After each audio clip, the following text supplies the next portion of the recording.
and select those that fit our case definition for secondary screening. Following declaration of a pandemic and increasing spread in some countries, we have begun a review of our own case definition. However, Nigeria has not placed a travel ban on any country passport or flights. Between 7 January and 12 March 2020,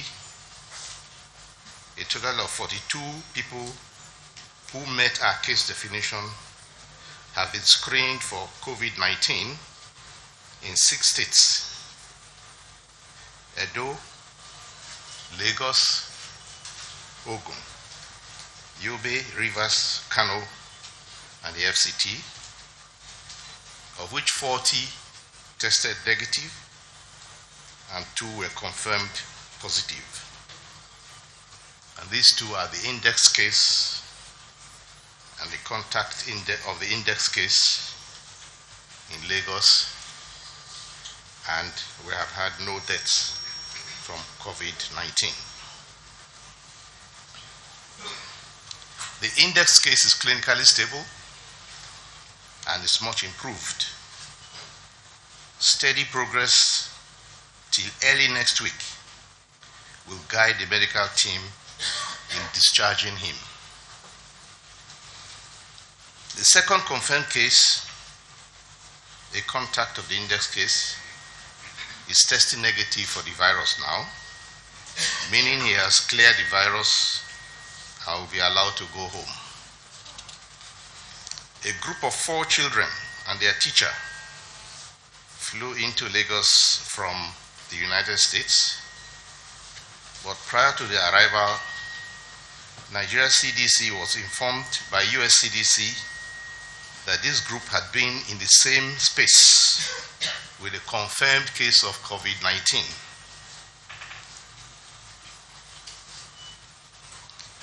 We therefore sent these travelers into isolation on their arrival, and tests were done, which came back negative for all of them. They will still stay in self-isolation for 14 days. As of today, 13th of March 2020, Nigeria has recorded still just 2 confirmed cases of COVID-19 with no deaths. 1 case is now negative and will be discharged from care, while the other will follow in a few days.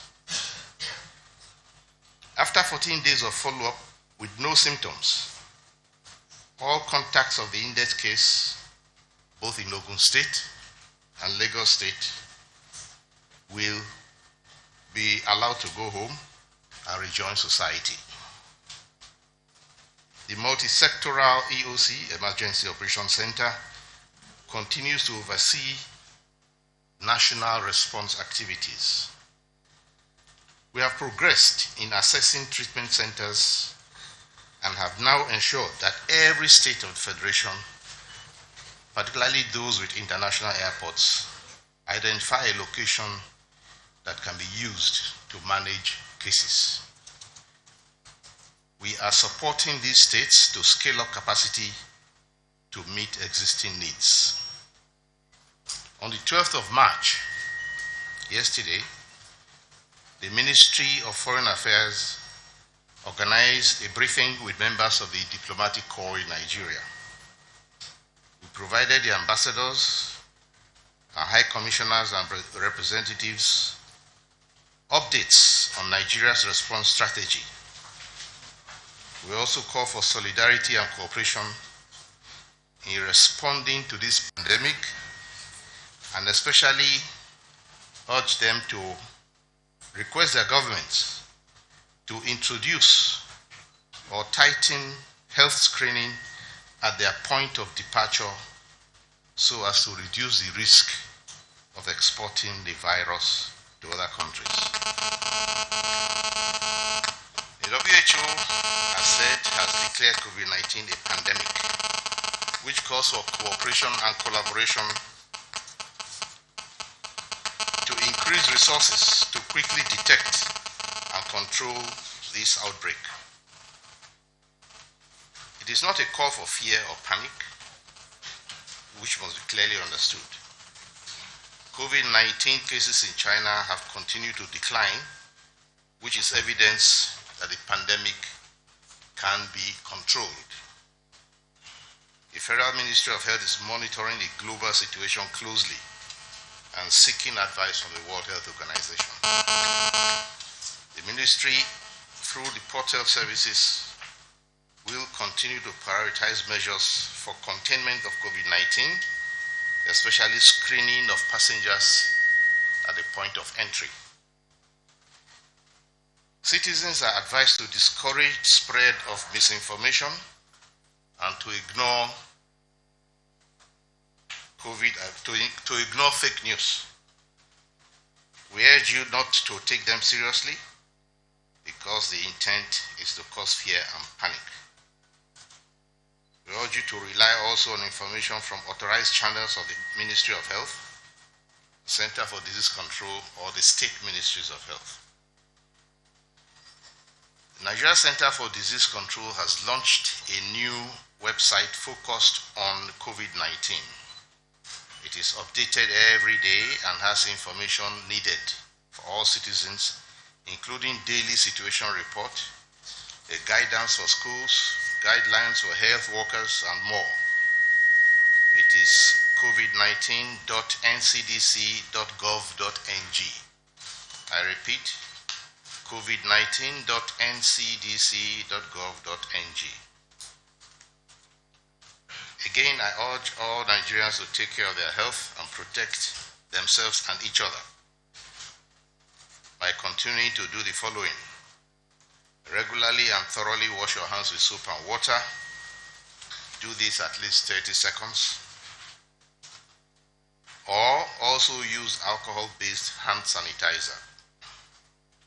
Maintain 2 meters between yourself and anyone who is coughing or sneezing repeatedly. Be sure you and people around you follow good respiratory hygiene, meaning to cover your mouth and nose with a tissue or handkerchief if coughing or sneezing, and disposing of used tissue immediately. Alternatively, cough or sneeze into your sleeve when no tissue is available. We also urge you not to join or mingle in crowded places, congregations, and to stay at home if you feel unwell with symptoms like fever, cough, sneezing, or difficulty in breathing. If you have any of these symptoms, stay at home. I remind you again of the NCDC number, which is available around the clock, 080097-00005. Those are, again, 0800-97 followed by 5 zeros.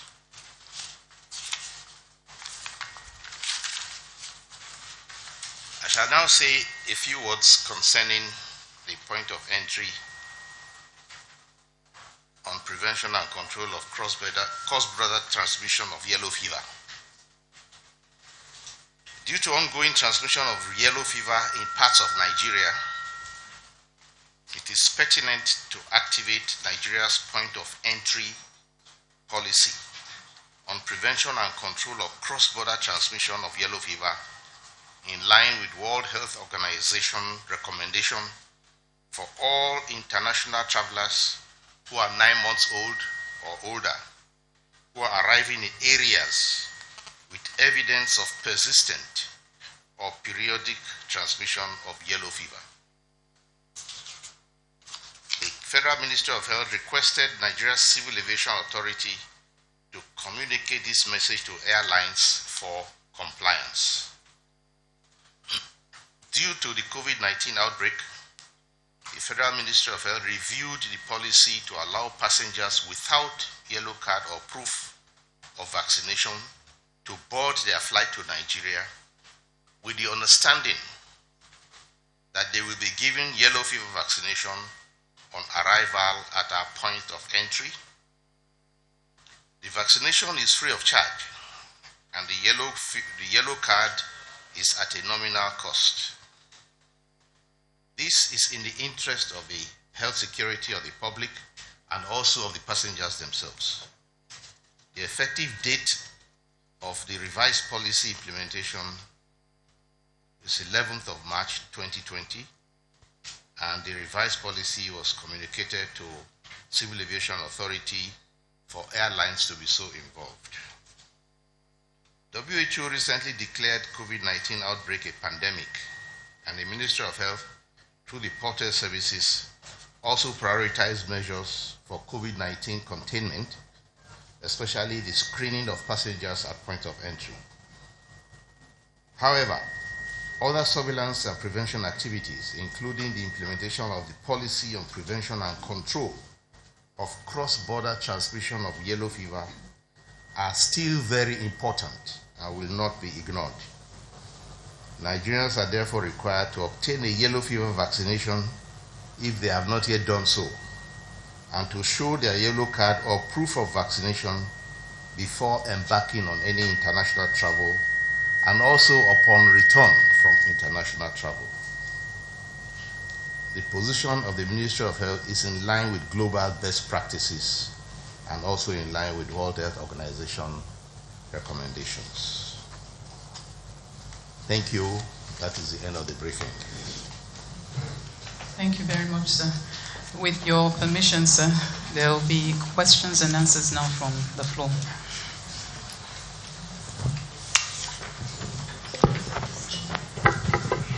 Good morning, Honorable Ministers. Good morning, Permanent Secretary. Good morning, everyone. My name is Moses Emorinken from the Nation newspaper. My question is, we know that sport is a uniting activity in the country, sport. And now the National Sports Festival is going to hold in Benin, I think on the 20th of this month. And that is source of concern. So I want to know, is the ministry in talk with the Ministry of Sports, the Sports Ministry, to either postpone it? And if we're not postponing that activity, what are we doing to safeguard the lives of our people? Thank you.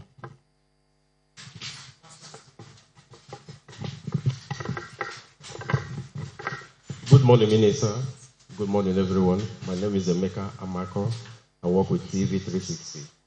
Sir, in as much as we commend the ministry for your efforts to contain the spread of the disease, a major concern actually is the enlightenment campaign.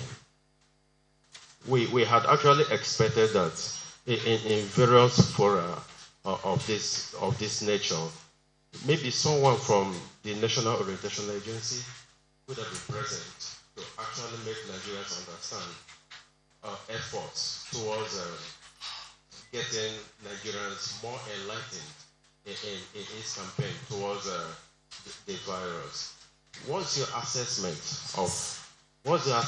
of the campaign so far towards enlightenment, and is there actually room for improvement? Thank you. Good morning, sir. My name is Friday. I'm a reporter with Channel TV. Since the federal government is not placing any travel ban on countries, including the endemic countries, what specific plans do we have regarding passengers who may be traveling in from those countries? Are we thinking of sending them to or quarantining them if they visit our country from those endemic countries? And closely related to that is the case of our land borders. You talked about cross-border transmission of yellow fever.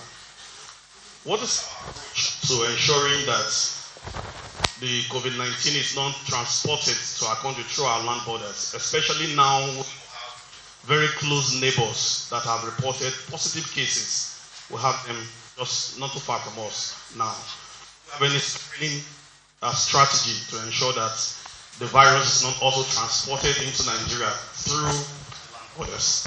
Thank you. Sir, I just want to clarify the second case that, my name is Ruth Olurumbi, I work with Bloomberg. I want to clarify the second case. Was it that he was never sick or he recovered?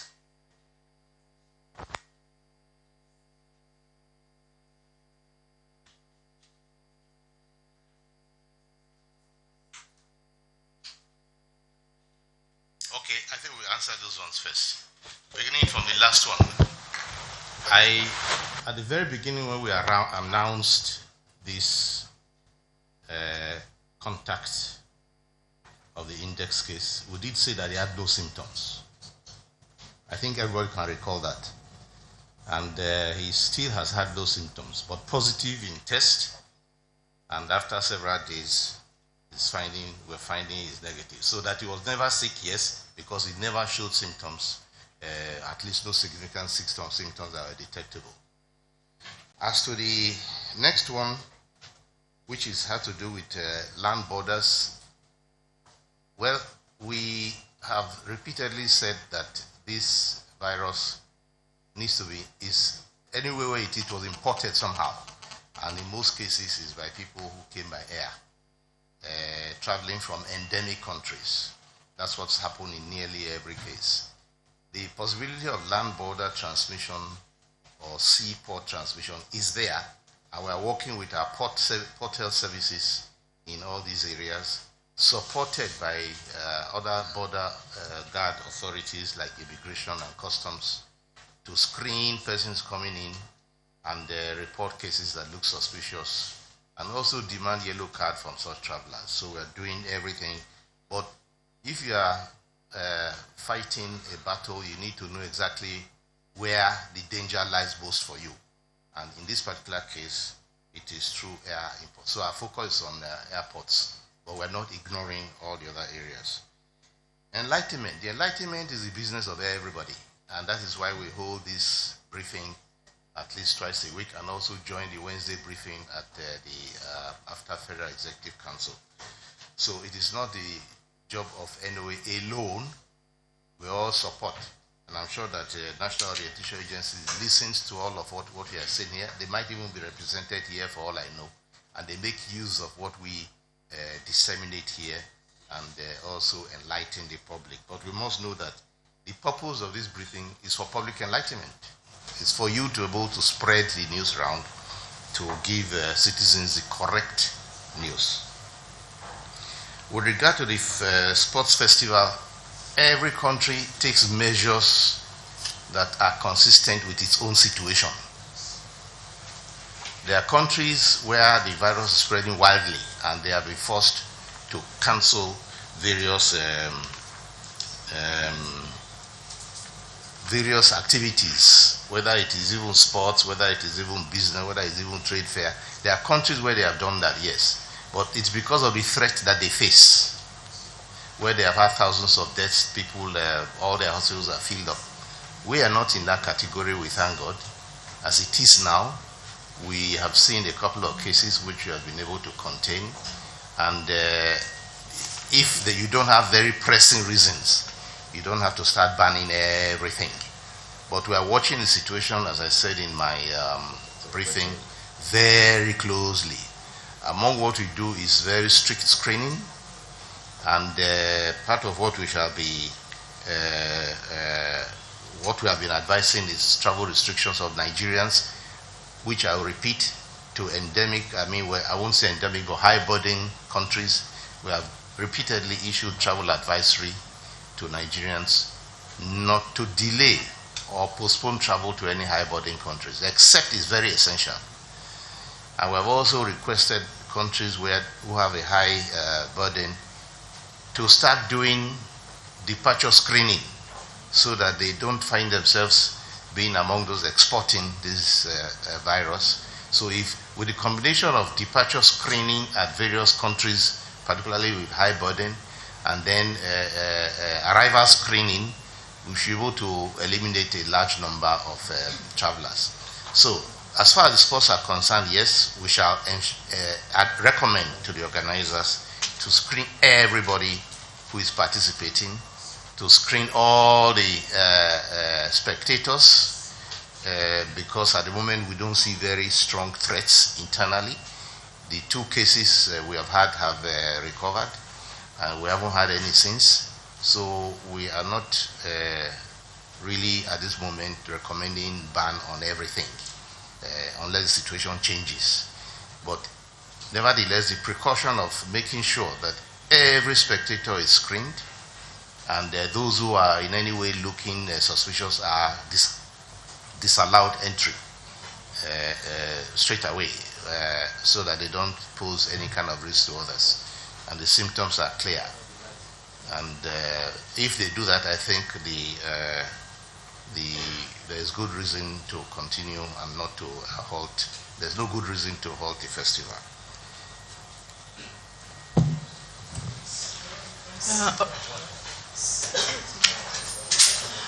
Good morning, sir. Just like you said earlier, that the reason for this briefing is to give the public the right information. Sir, the first time you told us about the passengers on board the airline that brought the first case, you told us that they were 158. In your another briefing, you said they were 148. So we are now worried about the figures being given. Then number two, you also talked about 71 million naira that you requested from the federal government for this case. Then the other day, NCDC talked about 1.6 billion that is needed. So, sir, I don't know how we can harmonize all these figures. What exactly do we need? How much do we need to contain this pandemic? Then number two, the issue of Lagos. The figures you are also giving us, the statistics, are always different from what we are getting from Lagos. Is there any harmonization of figures before all these briefings? These are the things I want to find out, sir. Good morning, Honorable Minister. The first one. Rachel from News Agency of Nigeria. Now, just last week on Thursday, Egypt has just 3 cases, but today they have like 80. It's more or less we can't predict the virus. So I don't know if the Honorable Minister is considering our 5 treatment centers case for our 5 treatment centers will be enough for us. I said I don't know if the Honorable Minister is considering our 5 treatment centers an increase, if we're considering an increase of our treatment centers in Nigeria, because the virus is not what we can predict. Now, second, what effort is the government making to increase the number of testing centers since we have just 4? And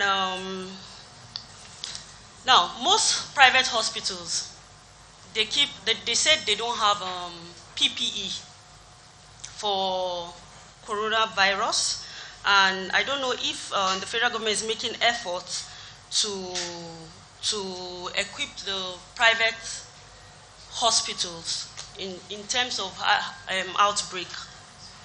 Now, the last one, NCDC trained some private hospitals in Lagos. I don't know if that will be replicated in other states. Thank you. The first question, please go over your question again. Okay, Nkechi Onyedikugeze is my name. I work for The Guardian. Honorable Minister, my first question was on the number of passengers on board the flight that brought the index case to Nigeria. How many are they? You told us 158 and later 148. We want to find out the accurate number of people. Then also the number of people that have been tracked. Then number 2, the issue of, the morning, you talked about 71 million naira that was needed, which you later talked about the release and the rest. But NCDC the other day also talked about 1.6 billion that is needed. So we want to know how much exactly does Nigeria require for this issue. Then the last was the harmonization of figures. Why does your figures contradict with what we get from Lagos on number of people tracked and all those stuff? Thank you. Okay, so let's go on that immediately. The figures are generally the same. It depends on how you aggregate them. Sometimes we are talking about the number of passengers on the flight. Sometimes others are talking of passengers and crew. So by the time you're adding crew or removing crew, you are getting figures that look like they're changing. And all of them are, of course, true. The crew don't stay here because they go back with their plane. So the question is whether you add them to the passengers or not is always a question. But what we have done is to send the message through the international health regulations and WHO to the airline and to that country to notify them that this is what happened with one of their passengers, and for them to do the needful for their crew. So, among those who came with the aircraft, there are some who continue to other countries, who didn't remain here, and and others who in fact have already gone back to where they came from. So those ones are also notified, as long as you can trace them, to those countries through international health regulations to say this person came here on a plane which had a passenger with coronavirus disease on board. And that's a similar thing that happened to the 4 cases we got in Lagos, the 4 children, the 4 school children and their teacher. They were on an aircraft with a passenger who had coronavirus on board, and the country they went to, the CDC there notified us. So that's why the CDC notify each other. And that is how we were here waiting for those kids and their teacher when they came back. And the same way those who left returned to different parts of the world with their regional airline were also told, those countries were also notified of the passengers who were on board. Now, as for those who were traced here, we tracked all of them accurately. 2 of them seem to have given false addresses, and we were forced to publish their names in the newspaper, after which they now reported. And we can see that none of them has shown any signs of infection. Again, let me use this medium to advise all travelers. When we give you the self-reporting form on the aircraft, it is for your own good and for the good of the public. So giving false information, false addresses and false phone number is not helpful to you, and it's also not helpful to the public. And it's not something that's supposed to harm you or to expose you to anything. So in those 2 cases, their names came out in papers, whereupon they revealed themselves after going into hiding for whatever reason. So I think that answers your question. As for the figures, the 71 million went to Port Health. I've told you before that we have the first line of defense in our endeavor is Port Health Services, who are at our international airports. Those are the ones who stop you first and check you and take your temperature, and they supply hand sanitizers and carry out second line interviews for those who are coming from high burden countries and so on. So they requested that amount and they got it. CDC is our second line of defense. They provide the background information and strategy. That's NCDC, and they received about 1 million. I mean, less than 1 million, but in total 930 something million that they got from the federal government. From federal government. Now, if you add what Port Health Service got put together, it's just a little bit over 1 million. 1 billion. 1 billion. But we have offers of donors from other philanthropists and organizations who have offered to support us. But the way this pandemic goes, when you are saying what is the exact amount of money you need, nobody can tell because nobody knows how it's going or where you are going. So that's too much of a question. Nobody can answer that. We can only make demands as the situation develops. So we have money to work with at the moment, and we're using the opportunity also to upgrade isolation and treatment centers, and to provide and stock up on the things which we think we shall need, personal protective equipment to improve our protocol of infection prevention and control, and strengthen surveillance and monitoring. So that money is being used properly for that. I think we've answered those 2 questions. Okay.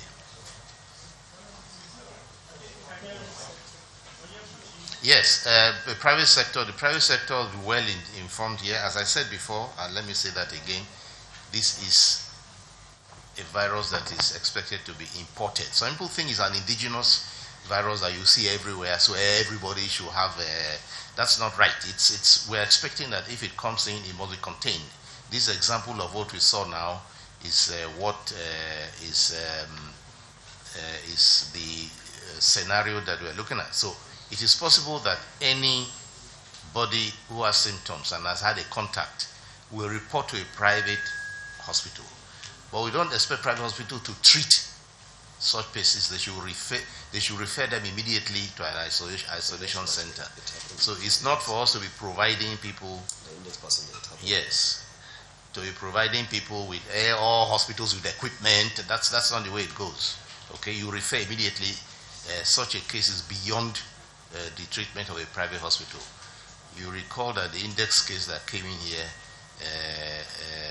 first of all went to a hospital, and the doctor was very clever and immediately suspected and sent that index case away to infectious disease hospital.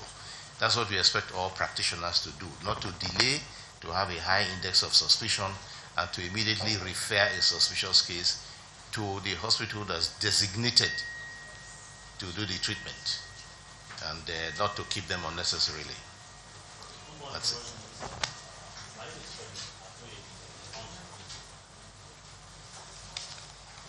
My name is with your last answer, you have partly answered the question I had. But let me also ask you, sir, how are we monitoring the activities of these private hospitals? Because I ask this question because we have, or we read from some of the reports from outside Nigeria that some doctors have been arrested for treating patients who show symptoms of coronavirus, COVID-19.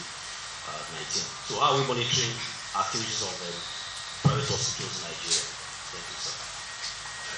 Yeah, Honourable Minister, please, sorry, I'm closer here. Honourable Minister, my name is Anule Emmanuel, okay? My name is Anule Emmanuel for Agents France Press. So I'm just concerned. There's a popular saying that prevention is better than cure.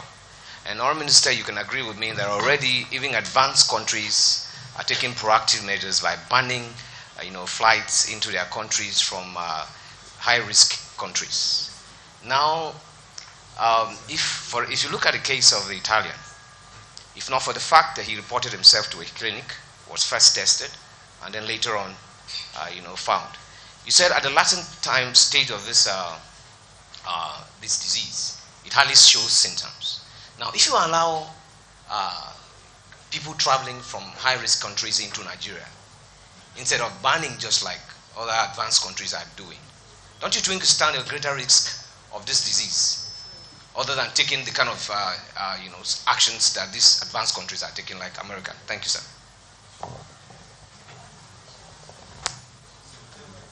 Good morning, all. My name is Ronnie Abdullah. I'm head the health desk at the NTA. My question will begin with the issue of travel ban. Yeah, and a travel advisory had been issued. To me, it's like use your discretion. And the countries were mentioned: China, Italy, South Korea, and I think Iran, and Japan. If at this stage, maybe because we're lucky, they were still talking about a very, very, low single-digit case, just to, and it means people come in, people go, but use your discretion. 2 weeks ago, when we held a meeting, the interministerial and multi-sectoral stakeholders meeting that was held in Abuja, issues were raised. And one of them was the fact that there's no isolation space or center at the airport. And the Director of Port Health said there's no such for now. I want to know what has been done between then and now. If we're not placing travel ban, what have we done? Secondly, I took a look at the map of the COVID-19 labs in the country, and I discovered the lopsidedness. 2 in Lagos, one in Oshun, one in Edo, then one.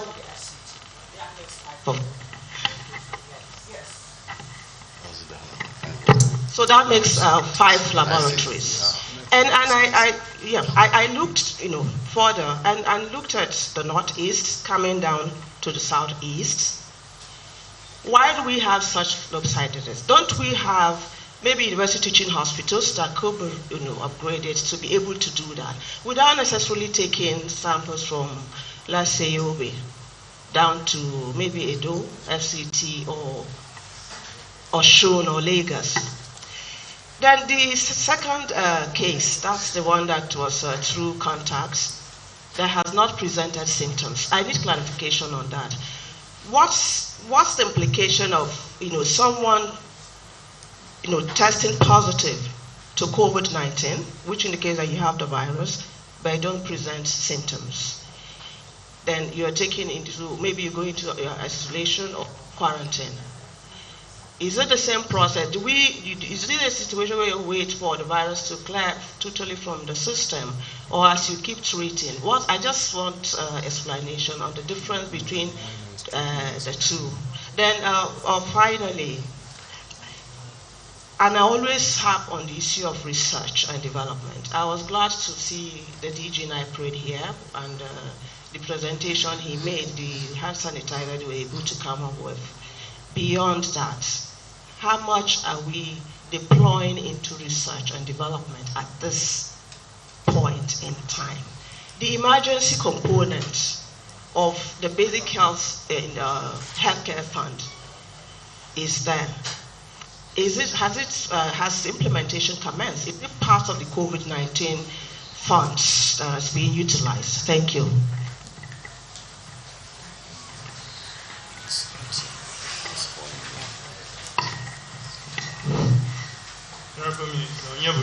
I work with these exhibitors. My question is, I want to ask whether you've been able to compare or assess the impact of this advisory, travel advisory to Nigerians, not to embark on trips to these high burden countries. Has it had any impact? Have you been able to track that? And then, secondly, I said some countries like Iran and Korea, they've had high incidence of infection. Has Nigeria been able to understudy what may have given rise to that? Because it might not, because of distance or closeness or whatever. What have they studied so that we can leverage on that to keep Nigeria in safe hands? Okay, I think we better answer to the questions that have been posed. The question of banning flights. I've said that every country will take the measures that suits its situation. There are countries that have done blanket ban, and well, that is their own decision, because you weigh everything, the risk to you, the capacity you have to cope, and the impact of the ban on you, on life, on your economy, and so on. So if you weigh everything, you take that decision, you advise government, and government will give you a decision. So we here, so far, we are noticing some things, and that is that, first of all, there's already a lot of self-restriction going on. If you listen to stories of those who are traveling through Heathrow, they will tell you that it's almost empty, that there's a reduction in passenger movement. Airlines are very heavily reduced. They are cutting flights. I heard that a major airline has said it's cutting to 3,000 flights. So there's already, without banning anybody, there's already a restriction in movement in place, without you expressly banning this or that. They already, and many airlines are discovering that, again, if you are taking a flight that takes you 10x amount of dollars to operate, and you have passengers on board that give you only 1x return, then that flight is not worth it. So they cancel flights. So a lot of flights are being cancelled. People are already restricting themselves. So that self-restriction is in place without you doing anything. In our own case, we have looked at the impact. You know that the government is already looking at the economic impact of all of this on our economy, as other countries are doing. In some countries, they tell you the shares are falling, the value is dropping, and so number of people have been relieved of their jobs. People have been sacked because there's no business going on. Tourism is down. So they're looking at all the impact on themselves, and we do that too. The federal government has set up a committee to look at the economic impact. So therefore, what we do, we weigh everything. What are the benefits, and what are the costs, what are the losses? And as far as we can see right now, the risks we have here are relatively low, and we are monitoring very closely. I have conversations with NCDC several times a day, with the commissioner in Lagos and Ogun. We talk several times a day. I'm talking to various other experts, and also talking with the higher authorities to be able to make sure that we're up to speed with what is going on. Even regarding activities here, I told you just now about the sporting activities. We're in touch with those who are organizing it and assessing the risks and also what measures can be taken. So banning flights, even without banning flights, you're already having serious impact on the economy and the crash of oil prices and so on. So the situation decides what measures you take. And as at now, the measures we are taking are appropriate to the situation. We don't want the measures to be too much and not too little. As far as isolation centers, we only build we have many isolation centers in Nigeria, very many. Some are ready for TB, some for Lassa, for different kinds of diseases, and you can't put them together. So it's not that you have dedicated isolation centers waiting for you for COVID-19. So right now we've had to develop new isolation centers or clear certain wings that can be used for isolation centers. And we have backup plans. We have a backup plan in case this one is full. What do we do? The last multi-sectoral and interministerial meeting we held, we had CMDs of various teaching hospitals, and they were told, if we have a large number of cases, go and look for, can you tell us a place that we can have open within 24 hours? They have looked into it, they have given us answer that we can have these 200 beds ready for you, or 120 beds ready for you, if the need arises. It's a backup plan. It's like a plan B, and even there's a plan C we have about setting up tents in case there is a need for it. So you don't want to take measures that are excessive and cost you a lot of money and yield no value. So you want measures that are tailor-made for the situation you are in. The chairman of the CMD is there. Yes, in fact, in that connection, I will allow the CMD of the chairman of all the chief medical directors of our teaching hospitals to say a word in respect of that.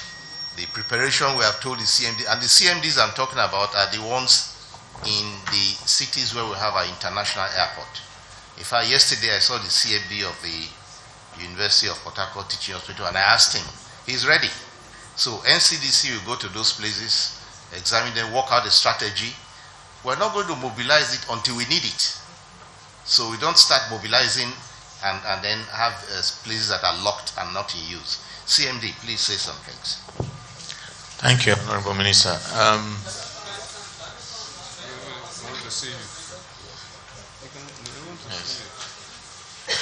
In respect of our preparedness, particularly at the entry points, the 5 states that are major entry points by air, all the teaching hospitals in those states currently have isolation units they've been using to manage Lassa fever in the past, and they are being upgraded or have been completely upgraded already.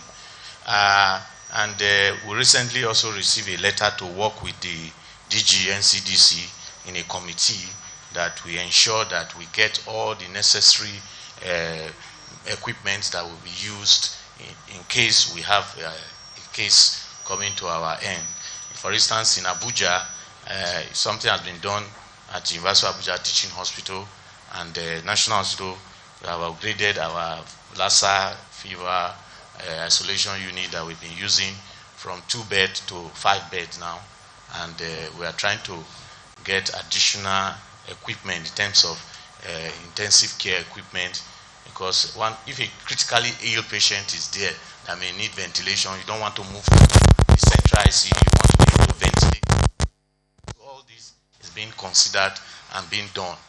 And as you have just heard from the Honorable Minister, additional money has been given to NCDC, and they have been told to work with us in a group to make sure and visit those centers we are upgrading to make sure they meet the standard. Thank you, sir. And as for the laboratories, most countries, there are many countries that have just one laboratory. And for this particular virus identification, we have these laboratories. First, you must have the machine, the PCR machine. Then you must have the specific primer that can identify the virus.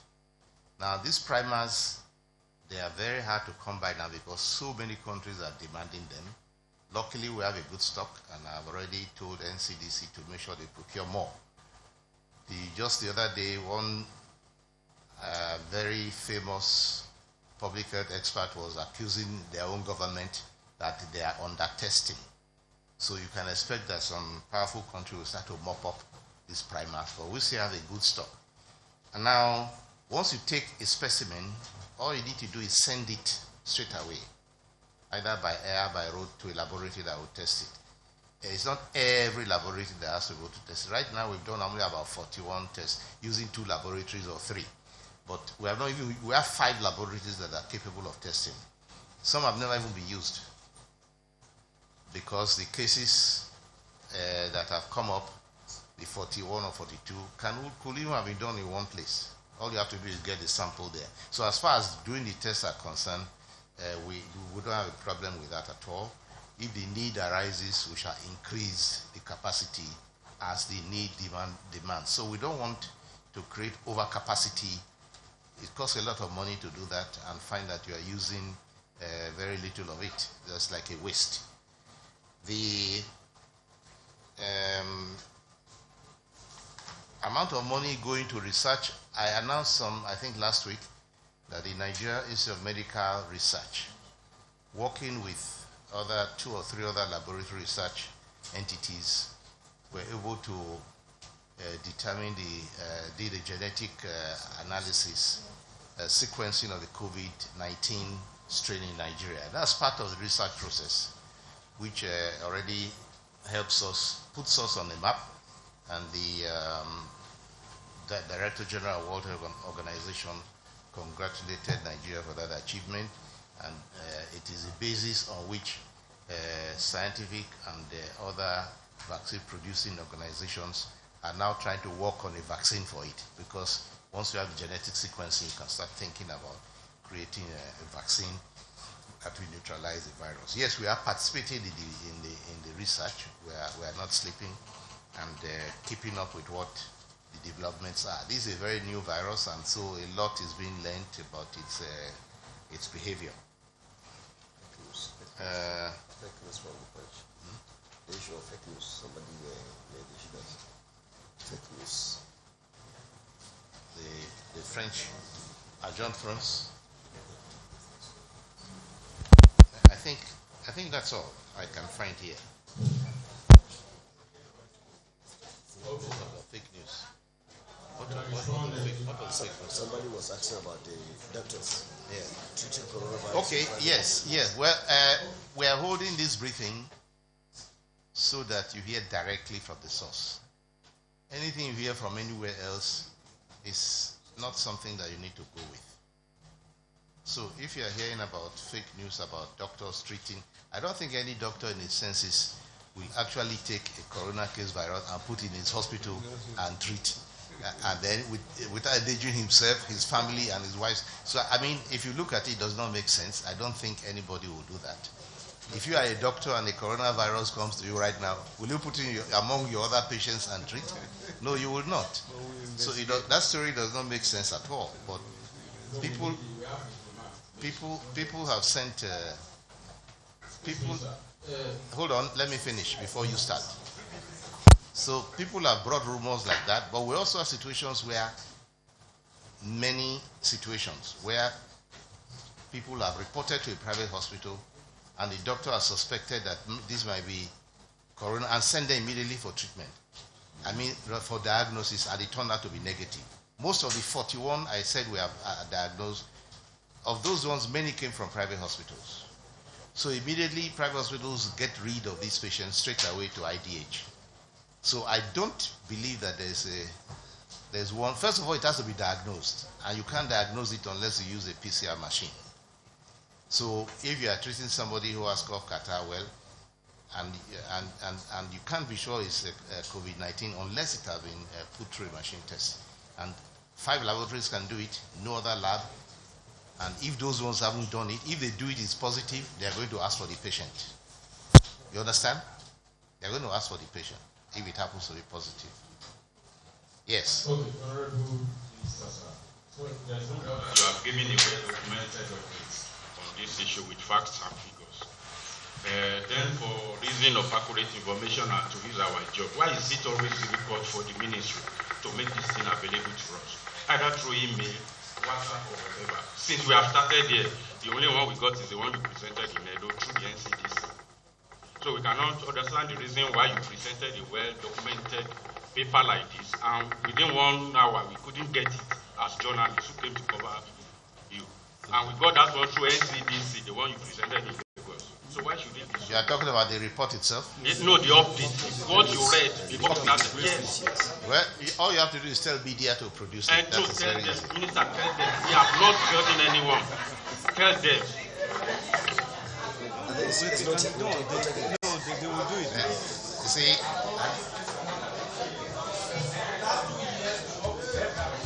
okay. And I also see a barrage of microphones here who are recording. You can get from them too. Okay. Any more questions, please, before we close?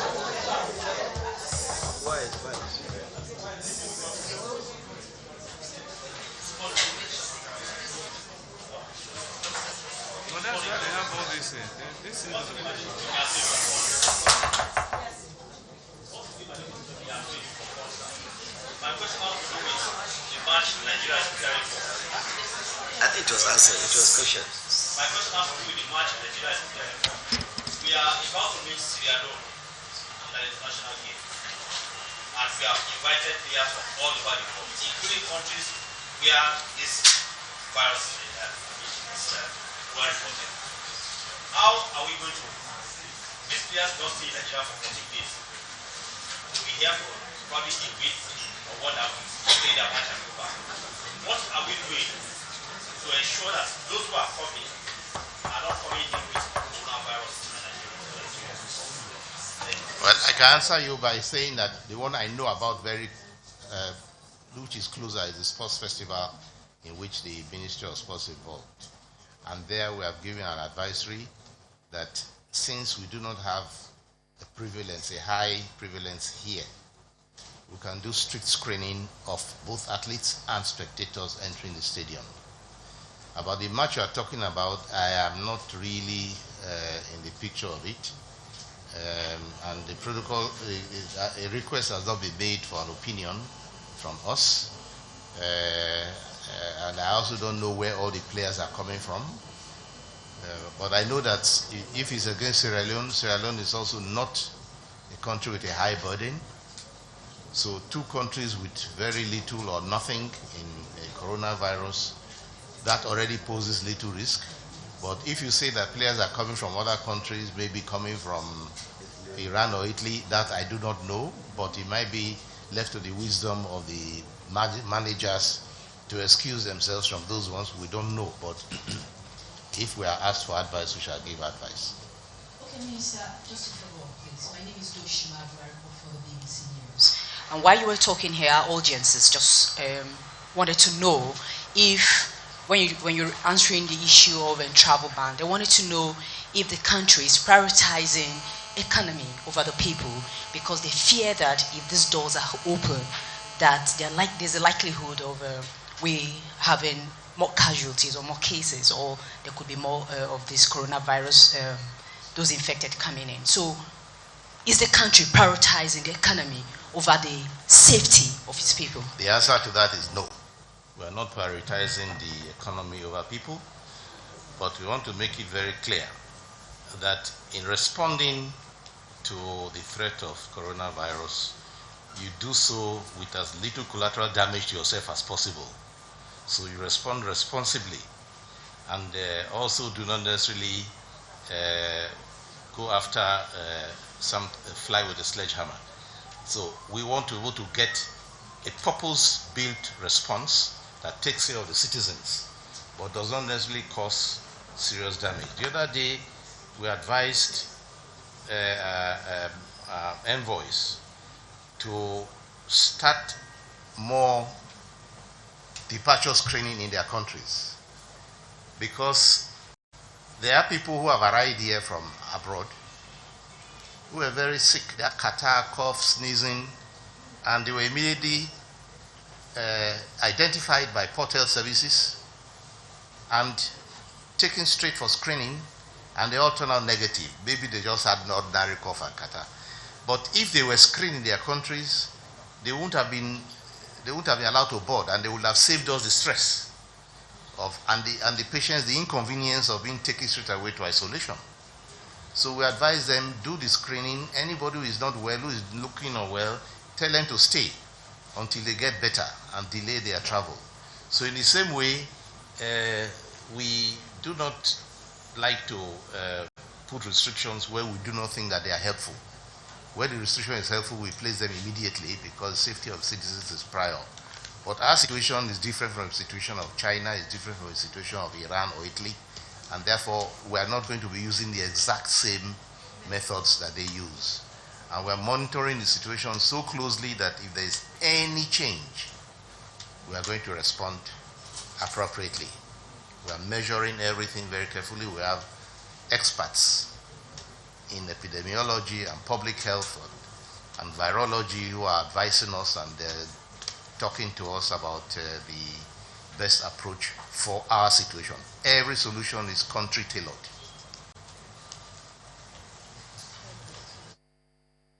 Well, the Minister of Health, Dr. Osagie Ehanire, taking questions from journalists just to give an update on the coronavirus response in the country. Well, that's where we have to come back to our studios at this moment and resume our regular programming. Coming up next is News Track.